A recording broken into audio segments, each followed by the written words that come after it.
Hello, I hope this is recording. I've done this about 2 or 3 times trying to get this to work. So, I have been having technical difficulties all night long. I think that there's a storm in our area, so there was technical difficulties with me getting on to present. So, I want to first of all tell Jenny that I'm sorry and tell all of you sorry for the technical difficulties that I had in presenting my presentation. But as they say, the show must go on. And so here I am. Hope everybody is well when you do see this.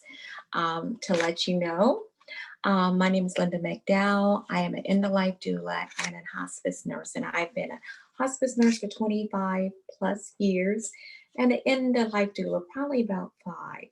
I have been working as a end of life doula for quite some time.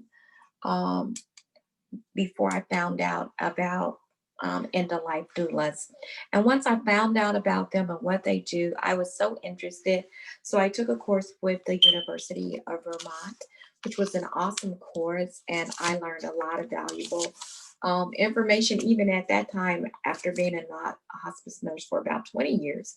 When I took that course, I think it added to my practice and helped me help those I serve in a beautiful way. So, what is the end of life doula? Simply put, doula means one who serves. And so, an end of life doula is basically one who serves those at the end of life. And I believe I am there to one, serve the client, and two, the family as they go through this whole process of the end of life. What I do, I support, I walk with them on this journey, I coach them through, I educate, I help do projects. I do vigil care, which is the care that is given hours, maybe a day or so before death, where there's extended time period that you spend, spend with the client to give the family relief or to be there to support them even while they're there. Also, complete legacy projects. And these are projects to me that help um, the patient have closing. So maybe they want to write letters to their daughter or whatever for some future things. Maybe they're going to miss a wedding because they'll be gone and they just want to give her some few words. Or maybe they wanted to say something to somebody and they didn't know how to say it, but they could write it down. Or I would write the letter for them and they dictate to me what they want to say. Or maybe they want to start a quilt. You can be so creative with legacy projects to bring closure and help them meet a maybe even a future need, or to leave a nice memento for somebody. Maybe they want to leave some things that are very important to those. So we find creative ways to package those, to leave little notes, to make the closing of their journey a little bit more sacred. So today, I just wanted to talk about the sacredness of dying. In our society, to talk about death is so taboo. Nobody wants to speak about it. I guess they feel like, or we all sometimes feel like we don't speak about it, maybe it won't happen. But death is going to happen. It's an appointment we all have to keep. Just like birth, there is death, and we will keep both of those appointments. So, and I find that it is best if you talk about it. How do you talk about it? It is a difficult conversation, but to bring up the conversation of what do you want? What do you want in your last stages of life? How do you want me to handle that? Are there any legal issues that we need to go ahead and take care of? Do you have a living will? And if you don't, there are agencies and there are doulas do that too. They help you with the legal process of maybe getting things together for your living will or whatever. In Tennessee, we have post forms, but they're also known as no code forms. Maybe getting the documentation that says, this is what I want. I don't want this. I do want this or whatever. I don't want to be resuscitated. I don't want feeding tubes. I don't want whatever, IVs or whatever. But to have your wishes lined out and documented is going to help you. And that's one of going through that process is one of the things that an end of life doula can help you with. And that is some of the things that I do. So I just support the client and the family member as they face death and they walk through this process. A lot of times, when does the end of life doula come in? The end of life doula comes in sometimes not too long after somebody has been diagnosed with a terminal illness, all the way up to their death. Maybe you start out just making monthly or biweekly visits till the end comes, and then you visit more frequently. Same thing as a hospice nurse. I may come in 6 months prior to your death. Sometimes I've had some patients that nobody really can pinpoint this. All of these are guesstimations. So I've had some hospice patients that I have that are very appropriate for hospice for over a year. But I walk through you the whole process. And the process of having somebody a little longer is that you're able to develop relationships that helps communication. You know them, they know you, and it just helps everything work out a little smoother. So, on my subject today, I am talking about the sacredness of dying and talking about, I'm going to give 10 suggestions that I feel working in this field of business for as long as I have. These are things that I feel that make that whole process of dying sacred. And what do I mean by sacred?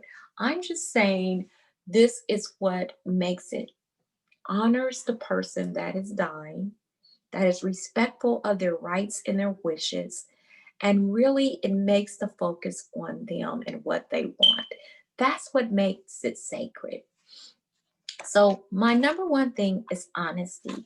Be honest, honest and forthright from the beginning. They ask you, am I dying? Say yes. Do you want to talk about this? So that you open up the lines of communication. Some people say, don't tell them they're dying. Let's not talk about it. And it doesn't help anybody because there may be some things they want to talk about. So be honest about where they are. If they say, I'm not getting better, say, no, you're not. Is there something I can do? What can we do to make things work for you or whatever? So just be honest. It's really honoring them to be honest. Number two is to surrender your need as a caregiver to have control. The whole dying process, the bottom line is that we have no control. God is in control. The patient who's dying as best they can to a certain small aspect of it may have a little bit of control, but we have no control. It's about them, and we are invited to their dance, and we got to make it in their timing and God's divine timing. So surrender your need to control. How do you do things? You plan as best you can, and know that the best laid out plans may not happen as you would like them to. Don't sweat the small stuff. Those things that you can do, you do, and those things you can't, you have to let it go. And face the challenges of the day by day. That's the best we can do. The number three is make the space, the place where they're in, make that sacred, almost like a Zen place, clean up the room, make the environment clean and nice and pleasant with things that they like, pictures they liked, or whatever. Make it an environment that they would enjoy. So keep the space clean, watch the smells. You can use therapeutic grade oils to, have a nice smell in the environment. Air fresheners. Dying sometimes can be a little bit smelly when people are incontinent and everything. So keep the environment clean and try to keep it clean smelling. Use all the senses. Did they like music? Play music softly that they enjoyed and that they really liked. And if they are still able to tolerate some of their food, even with taste, cook a meal that they really enjoyed, even though near the end they may not can take a whole full meal, but it could be very satisfying for them to only have 2 or 3 bites of something. And then that brings to the point that sometimes as they get closer and closer, they cannot tolerate food or fluids. Maybe they can't swallow as well and it's not safe. Honor that you're at that place. That goes along with the disease progression. Um, if possible, do activities, and that's what I was talking about with the legacy project that they enjoy. Do they like to do puzzles? Maybe they can only put one or two pieces, but still do those. If they completed a puzzle and they will frame it and maybe give it to a loved one. But if there's projects, letters they can write, maybe they want to take a videotape of something and say something to someone they love. Just do those little projects and stuff that maybe would help them have closure and help them in this process. And if you can't do it, this is when some of the agencies in the Life Doula maybe can help with that. Social worker with a hospice team, this is when you can get other people to help. Sometimes I have a chair right outside of their door, if they're in a bedroom or whatever, where visitors, before they come in, can just have a few moments to process their emotions so that when they come in there, it's about the patient and they can be totally there in that moment for the patient or the client.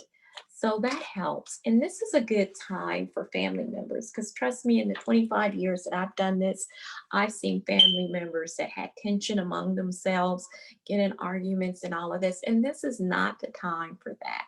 This is a time to let some things go. Some family issues may not be resolved, and that's okay, but we don't have to argue and fight or whatever when someone is dying. Keep their time sacred. Some family members, you may just be quiet while somebody is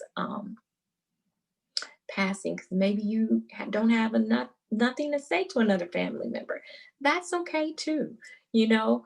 Or if the ultimate thing to do is to forgive if you can, and to let some things go. Because as this is ending, sometimes it's ending an era. It's ending sometimes that were long gone in the past.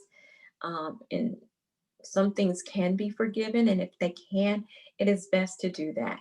And those that you can't, for that moment, for the respect and the honor of the person that is going through, let some things go for it until another time. And sometimes we just need to hold space for the patient. By holding space, I mean to be a quiet presence. Sometimes no words need to be spoken, or there are no more words to speak because maybe they're semi comatose and all they can really feel is your touch or whatever. But you're being that quiet, reassuring presence is priceless. And consider that and know that that is so. The gift of touch, sometimes just touching, rubbing their hands or holding their hands or rubbing their forehead is priceless because it's assuring them there that they're not on this journey alone, that someone is there on this side, waiting with them, supporting them through the process, and watch their cues.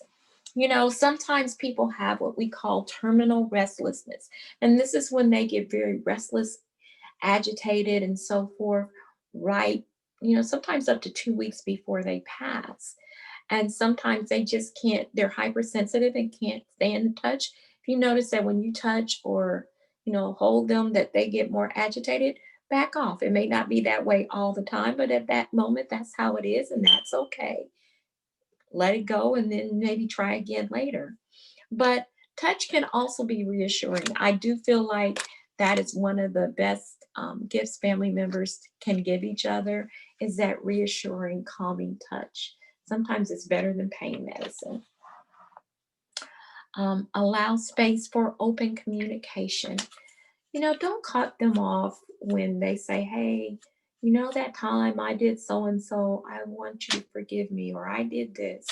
Don't change the subject or just say, hey, I've forgiven you. Don't have to allow them the honor of verbalizing how they felt about that and what they wanted to say about that. Let them complete the whole sentence or the story and then say, I've forgiven you. but allow them to truly communicate. That can offer some closure, and it can be a parting gift that you give them. Talk about their desires and wishes. Sometimes we don't want to bring it up because we feel like if we talk about it, it's going to happen soon. Death is going to happen whether we talk about it or not. It's still going to happen. So it would be better to talk about some of their wishes and desires so that you can meet those as best you can through this whole process as early as you possibly can bring it up. And some of those tough conversations that you're having as a caregiver, such a hard time bringing up, this is a good time to use outside resources. In the Life Doulas can approach and mediate between family members, bring up tough questions and tough conversations, and some of the gifts and the skills that we have. Also, your hospice team, if hospice is involved, your social worker, your nurse, your chaplain, these are good people to bring up difficult topics and difficult situations, and you can rely on them, listen, and add your input, but they bring up the conversation. Keep the patient, loved one, client comfortable. This is where I bring up pain management. Sometimes, people need pain medicine because it can be very painful process depending on whatever disease. Some cancers are very painful. And sometimes people have heard that morphine kills or, you know, Dilaudid and all of that kills. And it really is not really what kills. What really happens is that people are at the end of life and they don't have long. And a lot of times when they get the pain medicine, they are comfortable and they can finally release this physical body, but they were dying anyway. So it wasn't the pain medicine that killed them, it was the end of their life.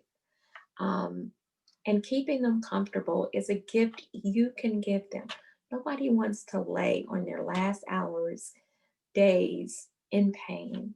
So, get them the appropriate pain medicine that they need and that allows them to be comfortable. This is when your hospice nurse, social worker, and physician can be involved in that process. Trust that they are experts in pain management and trust their judgment. Ask questions. Make sure that you understand the pain medicine regimen when you have to give it and that you're comfortable with it, and seek their direction until you do feel comfortable. And then I do have to say, some people do not have a lot of pain, which is a blessing. But things that you can do that are not medicine or non medical ways, repositioning, gentle massage, even like these other methods, the Reiki, the touch, all of this can help repositioning and supporting when you turn them, maybe placing a pillow behind their back or a pillow between their knees just to help them feel comfort in whatever position. When they're having breathing problems, to sit them up, to raise the head of their bed so that they can breathe easier and expand their lungs a little bit better. So repositioning may be all that is needed sometimes, or supporting their backs and things with pillows and that kind of thing. Then finally, cherish the moment. So important. Or after working in this whole field of end of life for the last 25 years, I have come to realize, even from my own personal life, that it is the moments that we spend with family and friends that we should cherish the moment. Cherish the most, and that most people cherish is not their job at the end of life or any of those things. It's the regret sometimes people have is that they didn't spend enough time with family and friends. So cherish those precious moments while the patient can still talk and interact. This is a good time to have family gathering, to make some more memories before they pass, or to just, if they reflect on the great times that you have had throughout their lifetime. Sometimes it causes laughter, and they can think back on those moments and reflect on what a great life they've had, or some of the best times that they have, brings peace. So cherish those moments. Well, that is all that I had today. Again, I want to say I'm sorry for any technical difficulties that happened this week.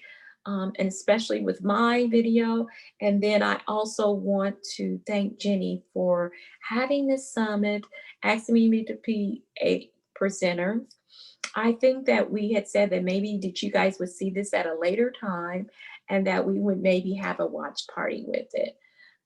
Peace and blessings to everyone. Once again, thank you, Jenny, and everybody be blessed. Thank you.